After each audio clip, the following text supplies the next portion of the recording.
story begins when he loses that coat to jealous brothers who sell him into slavery.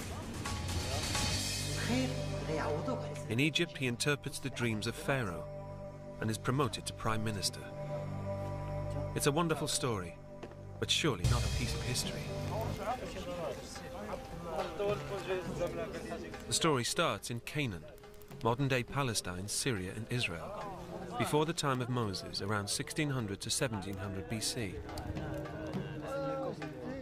It's told in the Bible, the Quran and the Torah, and they all say Joseph was one of 12 sons of Jacob, a wealthy nomad.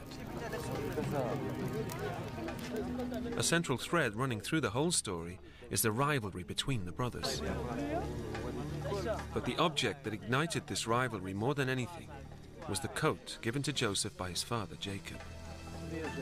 It's been portrayed as a garment of great elegance, awash with colour, the stuff of legend. But perhaps it's not so far-fetched. The markets of the modern-day Middle East and the tombs of Egypt suggest that Joseph did have a multicoloured coat. But the evidence doesn't explain why his brothers acted the way they did.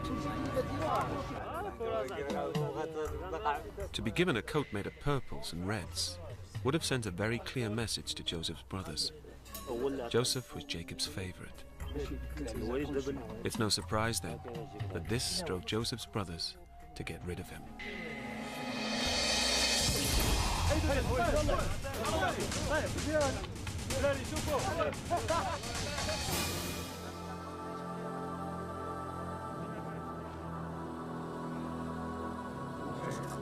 According to the story, Joseph is sold to traveling merchants, but we only have the Bible's word for it.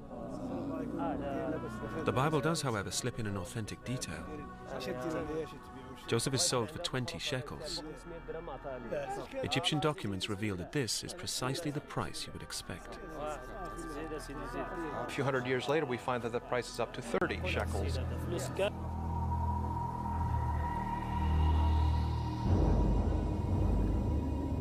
While Joseph is being hauled away to Egypt, his brothers smear his coat with goat's blood to fake his death.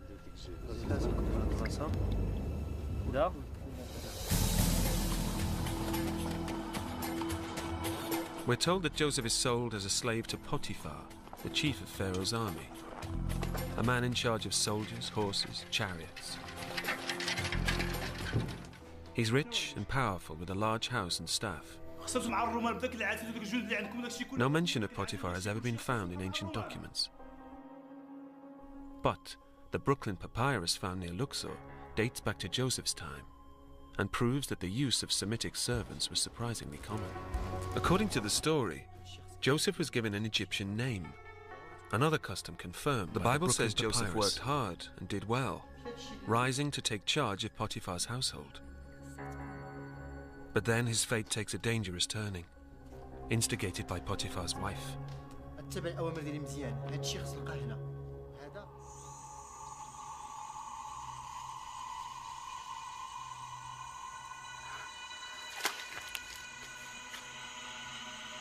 She makes a pass at him. The incident may well be fictional, an attempt by the author of the story to paint Joseph as the innocent party. But according to Lloyd Llewellyn-Jones, the episode can't be ruled out altogether. Joseph rejects her advances. Furious, she accuses him of trying to rape her.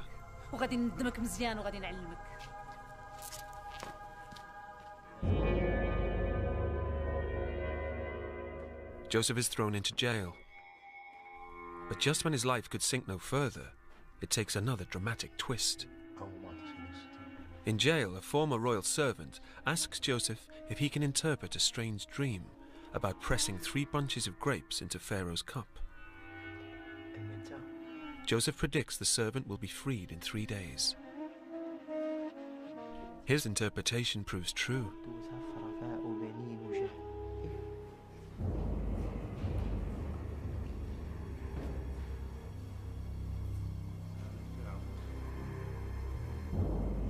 The news reaches Pharaoh, who orders Joseph to be freed in order to have his own dreams interpreted.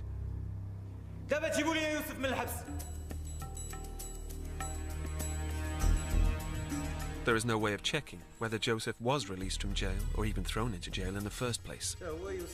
Indeed, some biblical scholars suspect the whole episode is making a religious point. But that's not to say that Joseph wasn't a gifted interpreter of dreams, and that somehow he came to the attention of Pharaoh. However, there are clues that Joseph may have learned about interpreting dreams from his family. Joseph was from Canaan, modern-day Syria. All his ancestors came from Mesopotamia, just to the north. Dream interpretation was part of ancient Mesopotamian culture. It's found in the story of a leader called Gudea. The Bible says that Pharaoh asks Joseph to interpret a dream in which 7 fat cows come out of the Nile, followed by 7 thin cows. Joseph says the dream means 7 years of plenty, followed by 7 years of famine. In the Bible account, the prediction comes true. And on the strength of it, Joseph is made Prime Minister of Egypt. It almost sounds too convenient. A dream that accurately predicts a major crisis. But psychologists believe there's an authentic ring to parts of the story. The Bible says, of course, that Pharaoh is dreaming of weightier issues. A famine, to be precise. Remarkably, there are signs that the threat of famine would have plagued the mind of Pharaoh in Joseph's time.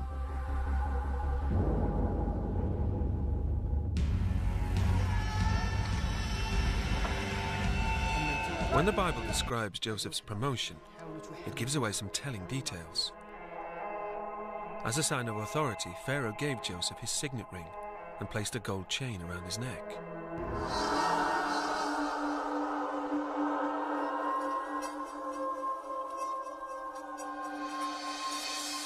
But the cataclysmic famine that led to the cannibalism discussed in Ankh-Tephi's tomb 500 years before Joseph's time.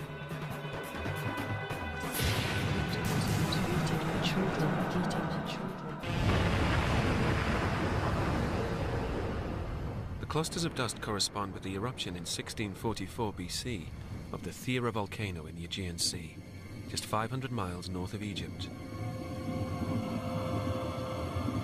Now, the Bible, of course, is quite specific that the famine lasts 7 years. This 7-year cycle also rings true. It fits with the climate phenomenon known as El Niño, which has often caused famine, always in 7-year cycles.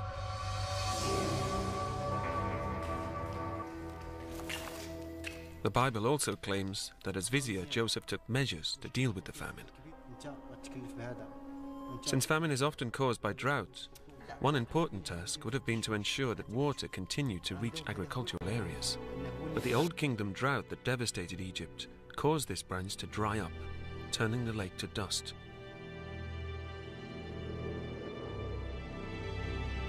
So, to avert another crippling famine, a Middle Kingdom official came up with an ingenious plan to keep the link between the lake and the Nile in Arabic open.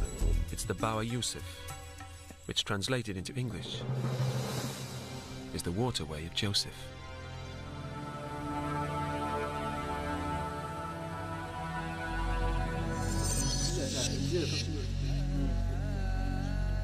During a famine, Joseph would have made other key decisions to protect Egypt and save his pharaoh's skin. A man who steers his people and his king through great adversity might expect a big reward.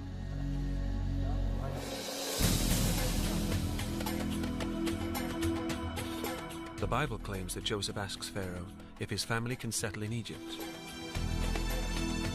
Pharaoh allows Joseph and his brothers to live in a city called Pi-Ramesses in the Nile Delta in the north.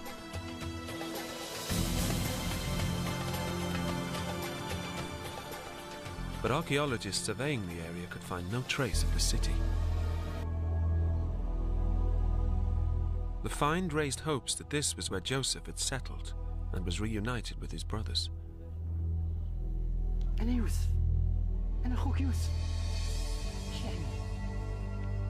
But these hopes were dashed when archaeologists established that Pi-Ramesses was built 300 years after Joseph's time. Worse still, there was no sign of a Semitic presence at all.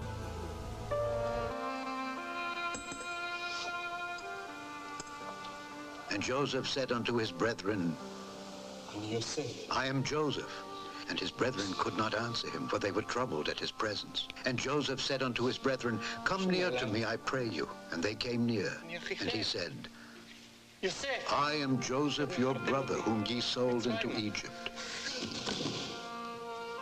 Now therefore be not grieved nor angry with yourselves that ye sold me hither, for God did send me before you to preserve life. For these 2 years hath the famine been in the land, and yet there are 5 years in the which there shall neither be earing nor harvest. And God sent me before you to preserve your posterity in the earth, and to save your lives by a great deliverance. So now it was not you that sent me hither, but God. And he hath made me a father to Pharaoh, and lord of all his house, and a ruler throughout all the land of Egypt. Haste ye, and go up to my father, and say unto him, Thus saith thy son Joseph, God hath made me lord of all Egypt. Come down unto me, tarry not. And thou shalt dwell in the land of Goshen, and thou shalt be near unto me, thou and thy children, and thy children's children, and thy flocks, and thy herds, and all that thou hast. And there will I nourish thee. And he fell upon his brother Benjamin's neck, and wept, and Benjamin wept upon his neck. Moreover, he kissed all his brethren, and wept upon them. And after that his brethren talked with him.